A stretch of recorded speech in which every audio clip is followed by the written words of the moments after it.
औरतों के खिलाफ में क्या लिखा है? आप ऋग्वेद पढ़ के देखिए, उसमें औरतों के खिलाफ में क्या लिखा है। डर डर डर डर सर, सबसे ज्यादा डर इस बात का कि संविधान लागू है और हमारे लोग बड़ी बड़ी पोस्टों पे अब जा रहे हैं। सबसे शर्मनाक बात यह है कि आप किसी एमपी के बारे में ये चीज बोल सकते, वो तो खुलेआम बोल रहे हैं कि मुझे बस मैं चाहता हूँ ओवैसी जी हम लोगों को बस जीजा बुलाएं। पूरे मुस्लिम आपके जीजा लगते हैं। बता दूं, अकबर से शादी किसने की? जोधा ने। तुम लोग गिरे थे ना वहां पे।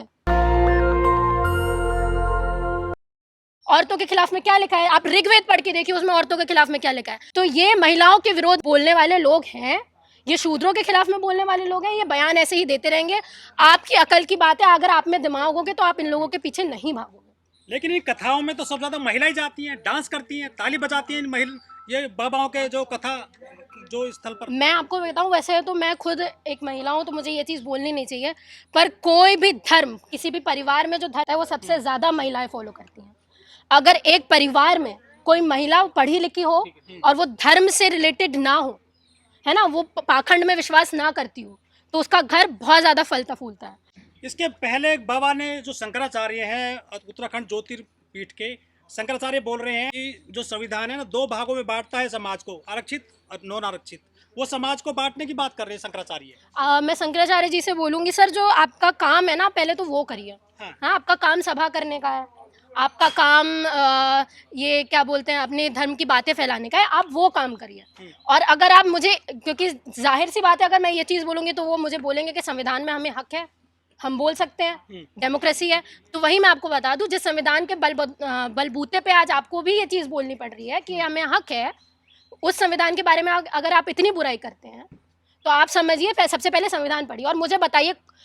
और मुझे तो ये समझ में नहीं आता, आप आरक्षण की बात करते हो। डॉक्टर अम्बेडकर ने कभी आरक्षण की लड़ाई लड़ी है? मुझे बताइए। उन्होंने सेपरेट इलेक्टोरेट की लड़ाई लड़ी है। रिजर्वेशन सिर्फ एक समझौता था, यह मैं हर बार बोलती आई हूँ, और ये समझौता करने वाले हम नहीं थे, ये समझौता करने वाले गांधी जी थे, ये समझौता करने वाले कांग्रेस के लोग थे, जो बड़े बड़े अध्यक्ष थे जो उस टाइम ले रहे थे। और दूसरी बात, गांधी जी वहाँ पे बैठे थे ज़रूर थे, पर जब पूना पैक्ट में सिग्नेचर हुए तो गांधी जी के सिग्नेचर उसमें नहीं थे। मतलब गांधी जी को एक जरिया बनाया गया कि आप पूना पैक्ट साइन करिए। डॉक्टर अम्बेडकर को इतना ज़्यादा इन्फ्लुएंस कर दिया गया कि वो बैक ले अपना सेपरेट इलेक्टोरेट की चीज़ें। तो आप समझिए, कुछ किया होता, अगर किया होता तो महिलाओं के लिए तो कुछ किया होता ना। आज आपके इतने सारे आचार्य जो है क्यों महिला विरोधी बातें कर रहे हैं? सांसद हैं उत्तर प्रदेश में इकरा हसन, उनके लिए एक ऐसा बयान दे दिया गया एक हिंदूवादी नेता के द्वारा कि हम आपसे शादी करना चाहते हैं, जब भी उनका धर्म अलग अलग है। क्या कहना चाहोगी? पहले तो सबसे शर्मनाक बात यह है कि आप किसी एमपी के बारे में ये चीज़ बोल सकते हैं। दूसरी बात, जो इतनी देर से मैं बोल रही हूँ ना, महिला विरोधी बातें करते हैं, ठाकुर जी हैं जो ये चीज़ बोल रहे हैं, वो तो खुलेआम बोल रहे हैं कि मुझे बस मैं चाहता हूँ ओवैसी जी हम लोगों को बस जीजा बुलाएं। तो एक बात बताइए, रिश्तेदारी आप निभा रहे हैं? आप रिश्तेदारी निभा रहे हैं, मुझे ये बताइए। नहीं ना। डॉक्टर अम्बेडकर आपके जीजा लगते हैं, आज उनको आप विरोध करते हैं, ठीक है। पूरे मुस्लिम आपके जीजा लगते हैं। बता दूं, अकबर से शादी किसने की? जोधा ने। तुम लोग गिरे थे ना वहां पे। आप अपनी रिश्तेदारी नहीं निभा सकते तो हमको क्यों बोल रहे हैं?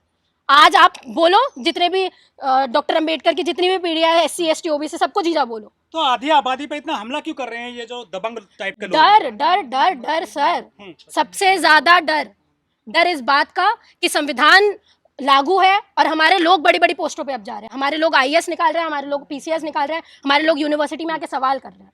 ये डर है। दस्तक की आपसे गुजारिश है कि अगर इसको बचाना चाहते हैं तो नेशनल दस्तक को सब्सक्राइब करने के लिए रेड कलर के सब्सक्राइब बटन को दबाएं, फिर बेल आइकन की घंटी दबाएं।